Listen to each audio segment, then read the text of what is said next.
Shalom Yasharallah, this is Yeshaya back at you with a car chronicle. What I want to discuss in this video is the law in relation to the schoolmaster, because a lot of people are still seem to be confused as to whether we're supposed to keep the law or not. And I'll just jump right to it. Galatians 3:21. Is the law then against the promises of God? God forbid. So in other words, Most High forbid.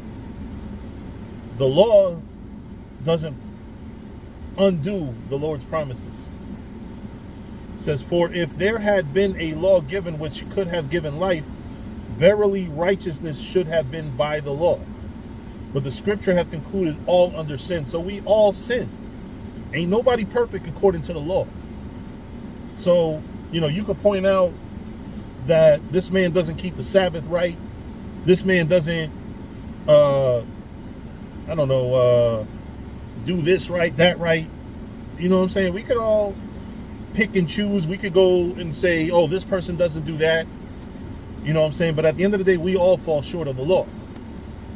So it says that the promise by faith of Hamashiach Yahushua, Jesus Christ, might be given to them that believe. But before faith came, we were kept under the law, shut up unto the faith which should afterwards be revealed. So we didn't know nothing about faith, right? We just kept the law, and the law was good enough. It was important enough, right? So it says, wherefore the law was our schoolmaster to bring us unto Christ, Hamashiach. So what does that mean?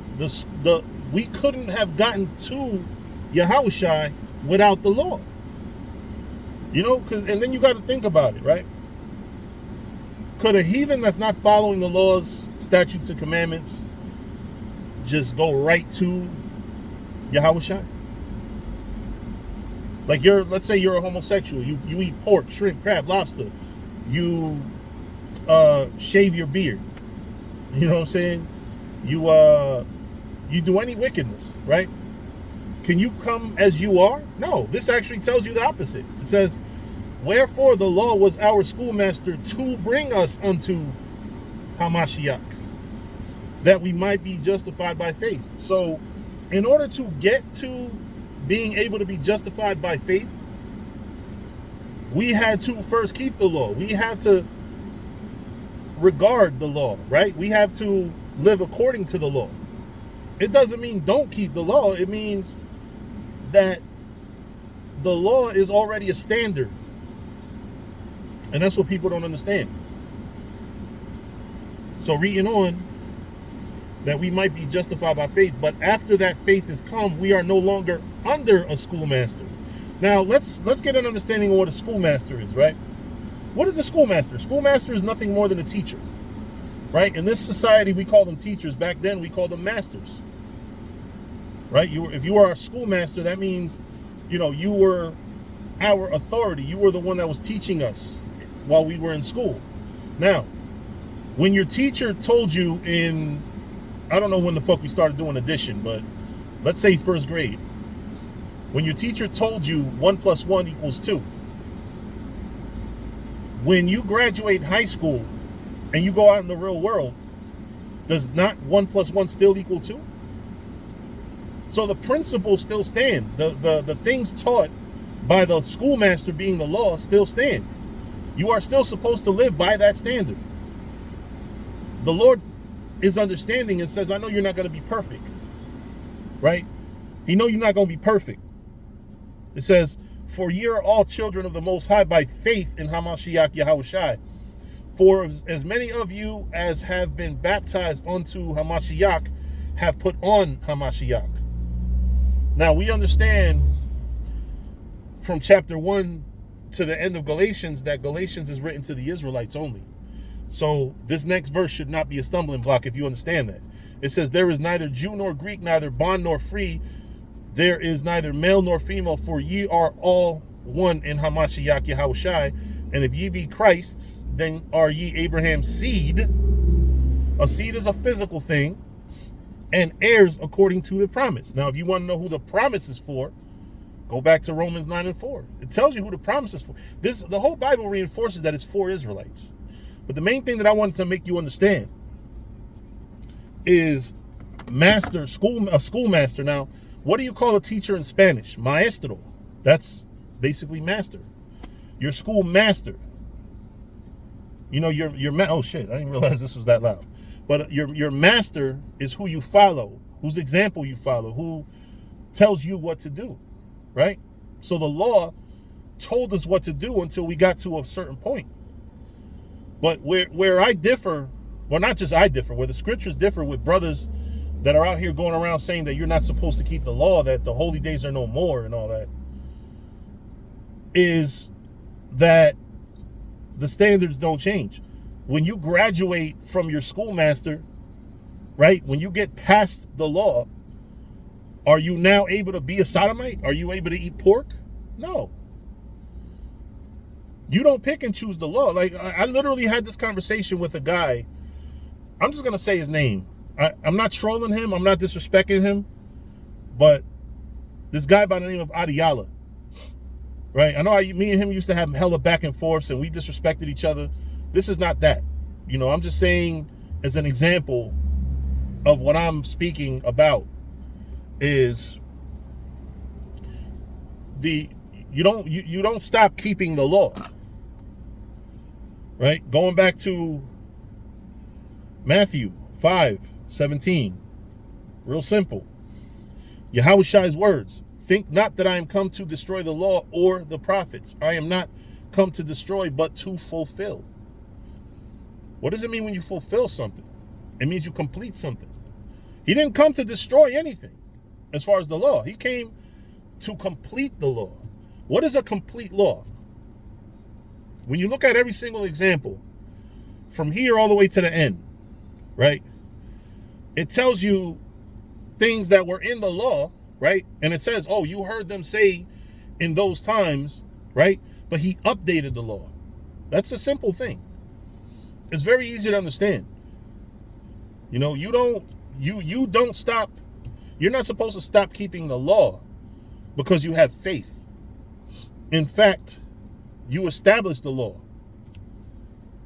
You know, because every single example you see here is an external. Hold up.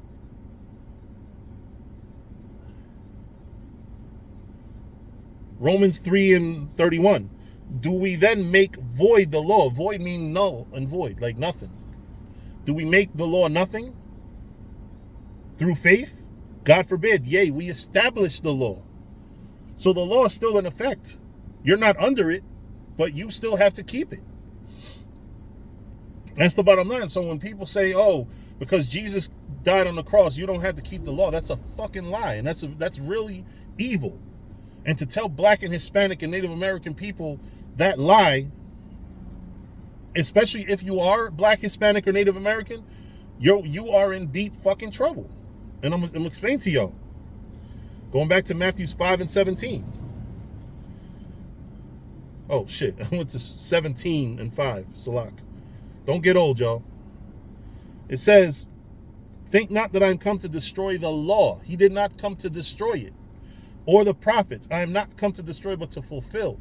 For verily I say unto you, till heaven and earth pass, one jot or one tittle shall in no wise pass from the law till all be fulfilled. Therefore shall break, whosoever therefore shall break one of these least commandments and shall teach men so, he shall be called the least in the kingdom of heaven. But whosoever shall do and teach them, the same shall be called great in the kingdom of heaven. So live by it, live it, and preach it. Because if you don't, if you tell people it's okay to eat pork, come as you are, you're going to be the least in the kingdom of heaven. You're going to be the fucking, the running back that can't find the contract. You know what I'm saying?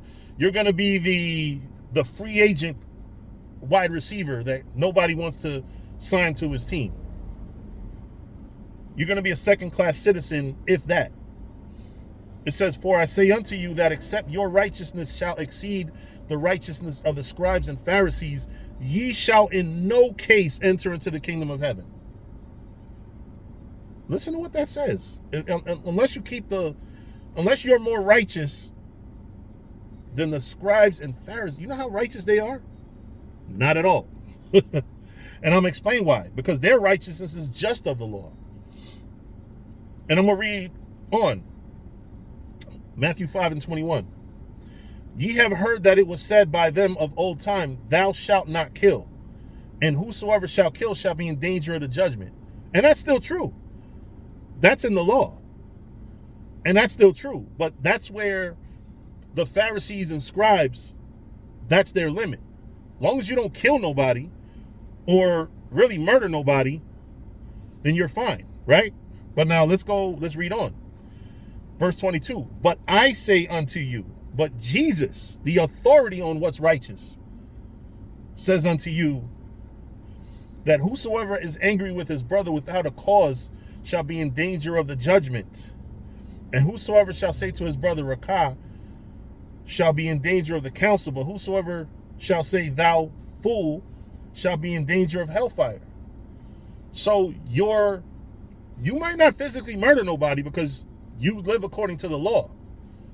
But if you live according to the faith and the spirit, you won't even have it in you the things that create a murderer. Because what makes you murder somebody? Being angry at them without a cause. You know, having a spirit of enmity with your brother. That's a sin within. The thou shalt not kill, that's a sin without. So because you don't physically murder nobody, that doesn't mean that you are a righteous soul. That just means that you have trained yourself not to physically go do it. But under the right circumstances, even the most righteous scribe and Pharisee will murder somebody.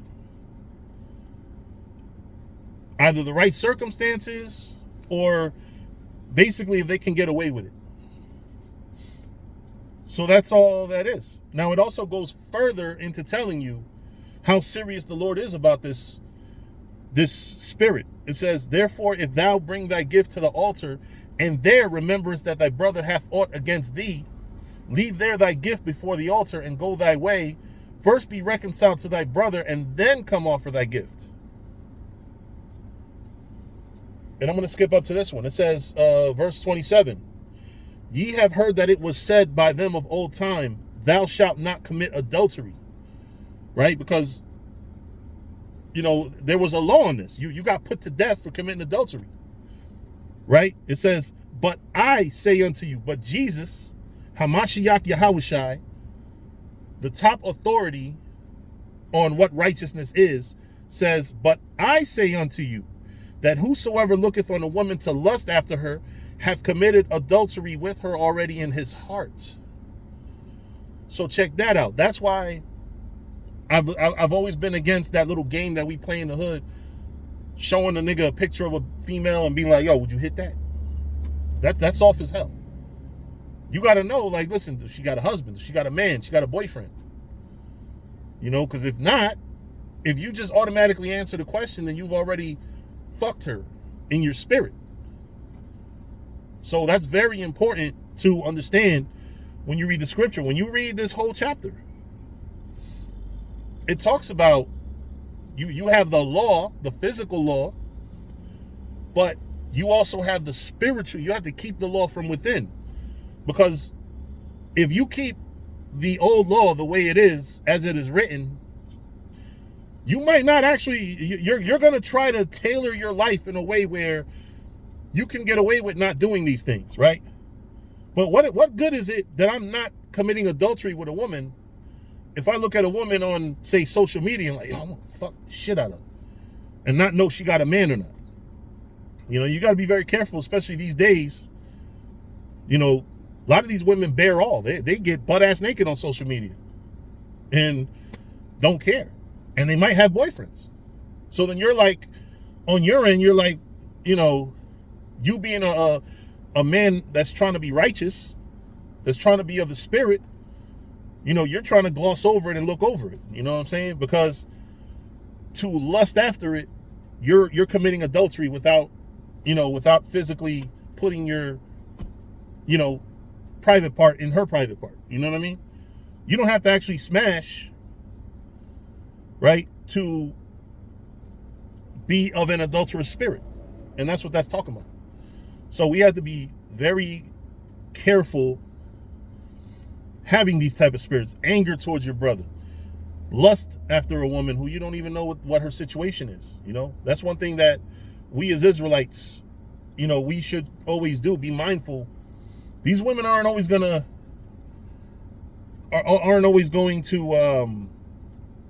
tell you that they have a boyfriend, because sometimes they want to creep.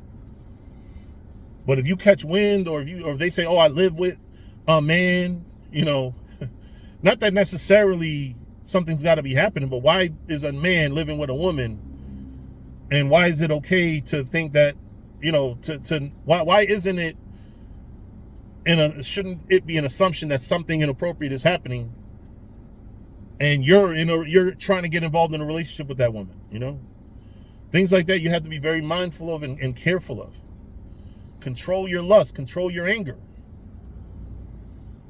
I'm trying to get to a point where I don't get angry for shit, because honestly, why get angry? People are people. At this age, I'm 43 years old, man. People be peopling. You know what I mean? So, with that, that's all I wanted to say. I hope that y'all was edified by this. And y'all see I didn't have a hat on because I went into the scriptures. Somebody's getting pulled over. But anyway, with that, I'm going to say shalom.